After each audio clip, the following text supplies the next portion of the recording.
Now, as some of you know, I had talked about doing some things for Operation Christmas Child. One of those is this very simple drawstring bag, which I'm going to show you how to make. Now, this is unlined. It's just one piece of fabric, but it is made to hold. Some of you that are friends with me on Facebook have already seen the tic-tac-toe board. This is plastic canvas. My friend Felda made these for me. Although I could make them, I have plenty of plastic canvas, but I've been busy making angels, which I am going to include a couple of angels in there. But then Jerry had found some these are stickers in yellow and green, a package of them.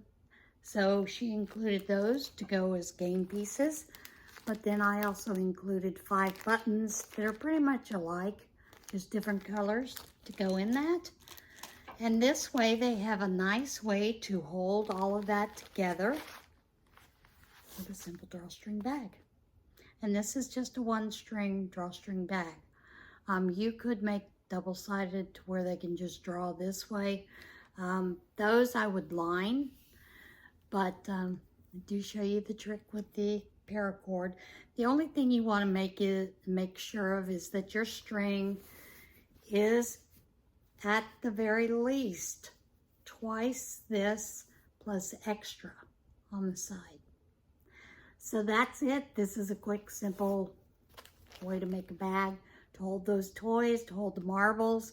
If you send marbles or checkers or anything like that, that way they can always keep the toys together. They can use it later for something else.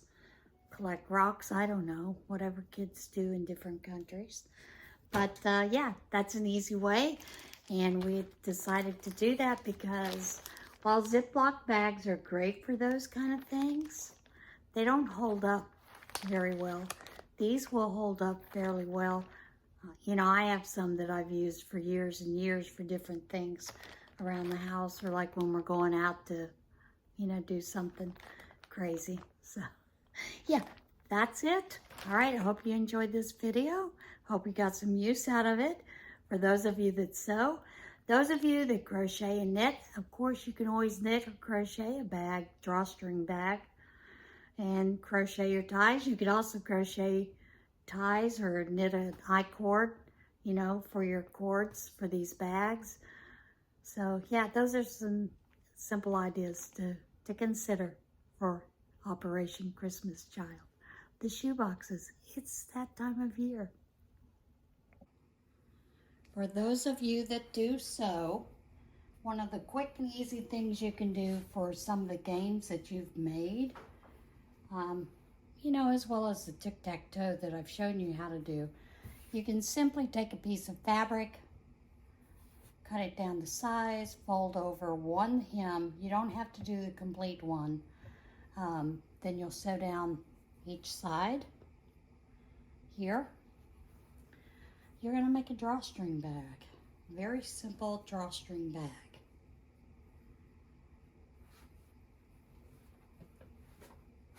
I mean, you don't even have to measure. You don't have to be precise with this.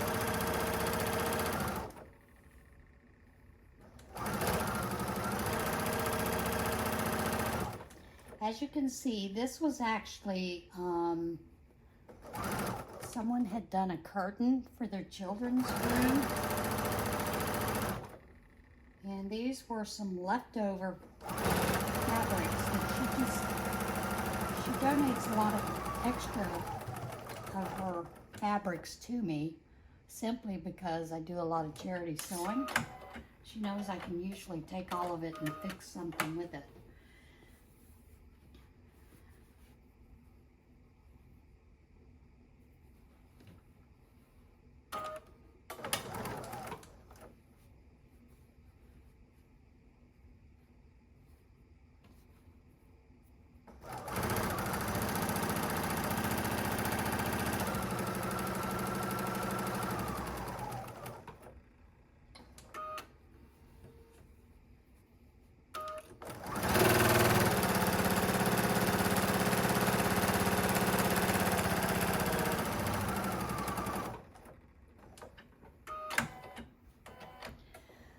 Now I am doing a lot of batch sewing today, but afterwards I will take my overstitch, my overlock foot, and just go simply around the edges to seal those so they don't do a lot of fraying.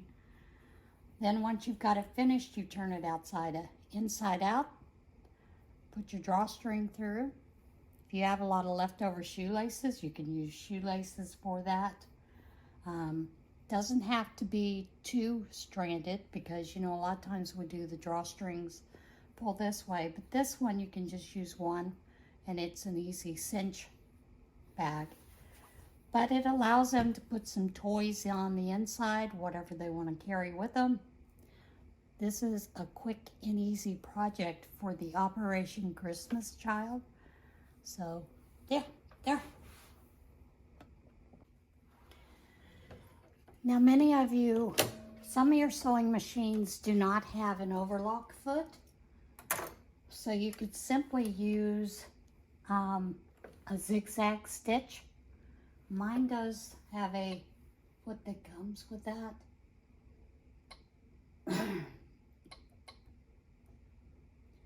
So I choose to use that foot.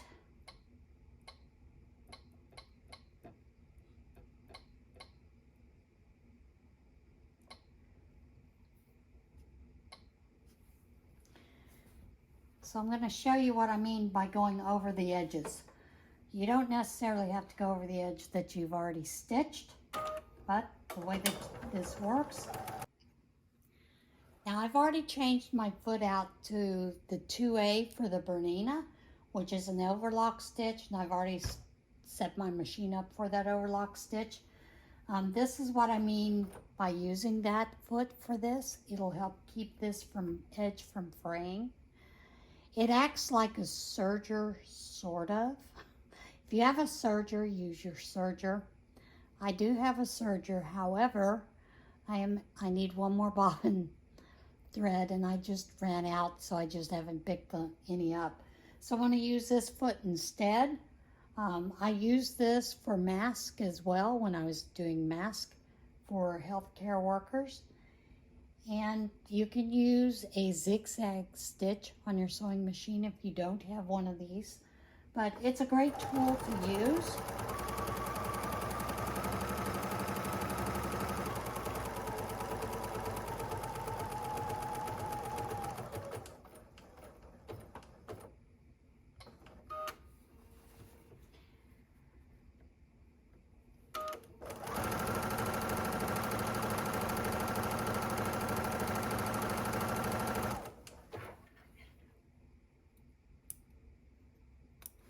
Got to cut these apart because I was doing my batch sewing.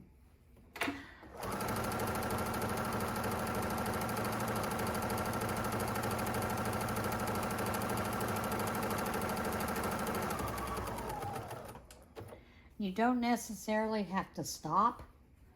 Put the next one up. You can run the other one up under it. And that's what I mean by batch sewing, is you just keep adding on. It's almost like chain stitching. That's what we used to call it when I worked in Levi's. That's what we did. Once I finish these up, I'm going to show you a little trick about using paracord. I'm not going to use paracord in these. I have a ton of bias tape that I can't use other places that I'm going to just sew along the edge there and make it into ties. But I will show you that paracord trick. It's something that I use for my drawstring bags in the shop. But yeah, I'll show you that when I'm finished doing this. Okay, now I've been showing you how to make a quick and easy drawstring bag. Sometimes I will line these with a lightweight fusible interfacing. Sometimes I don't. But I'm going to tell you my trade secret. For my drawstring bags, I love paracord. The cord is very strong, it's sturdy, lasts a long time. However, in it there is a core of threads, and sometimes that doesn't make for good drawstrings to keep it tied shut well. So my trick is, once I've cut it, you'll see there are some ends here. See that? Little bitty ends that stick out. I simply grab those and pull it out of the core, and then you need to take flame to these ends to seal them off, and generally I pinch it closed because that way it's easier. Now, don't get rid of these. You can use them for stuffing for your amigurumi. You can use them to go into hacky sacks if you make or crochet knit hacky sacks. These can go inside. However, normally for hacky sacks, they tell you that they want poly beads, and you need to attach a label to it that says it's filled with poly beads. And you need to have a little sack that you've made to put it in. I use knee-high pantyhose. You know, I've used knee-high pantyhose for a lot of things. You simply cut a small section of it, but you fill it with, instead of poly beads, you fill it with pony beads.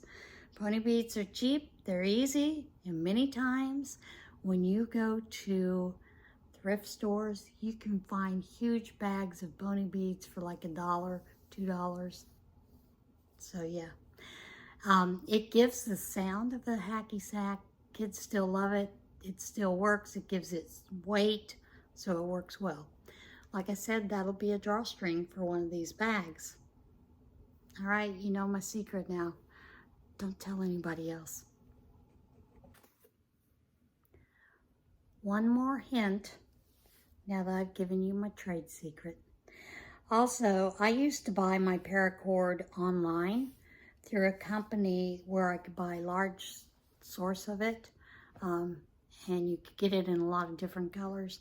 Now basically I just use the black or the white. White you can get at Walmart. Sometimes you can find the white at Harbor Freight. Walmart, you find it back in the hardware department with the ropes. Theirs is, I think, $5.47 or $5.97. However, if you get it over at Harbor Freight, right now it's like under $4. Get the same amount. Generally you can find black and the bright orange. I've used bright orange before for Halloween, but I'm sure the bright orange kids might enjoy that too.